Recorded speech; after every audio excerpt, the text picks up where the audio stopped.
getting on the ground in person with our members is really the highlight of the year for me. In the 4 years that I've been around, these are certainly the most engaged discussions that I've had. It shows how knowledgeable our members are and how passionate they are for us to get their voices heard within the game. One outstanding issue is probably the county schedule right now, the amount of cricket we're playing. But yeah, that's probably the main point, and obviously looking forward to kind of getting some sort of restructure so we can get all formats across the season instead of hiding them away behind the 100. The current schedule certainly doesn't lend itself to high performance. But ultimately, unless we reduce cricket somewhere, the schedule's not going to change. So I think it's not being afraid of having the conversation and how that sort of is framed in the reduction of cricket wherever that may be, and understanding how that's actually going to benefit the game. The majority in this room agreed that we played too much cricket. You're either resting or playing, basically. You never get any time to improve your skills that much, and some people might say that's an excuse, but it's not. That's not the best for your performance. It's not the best for trying to prepare young players to play for England. They can't judge a player on their performance as well as if they're well rested and playing at the top of their level.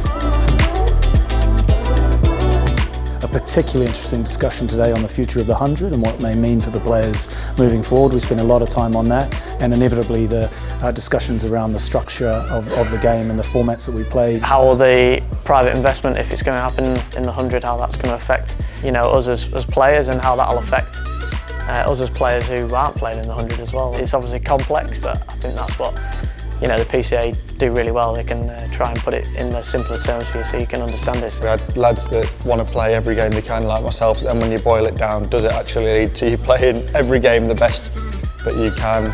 Probably one thing I'd not factored in was like the safety of it all. You kind of just get to the game and you play, but really, is it a safe environment travelling up the M1 or M25 every day? The best tournaments in the world, and they never play consecutive days, so why should we be emulating that here if we want to create a high performance environment and take county cricket to as high a level as we can?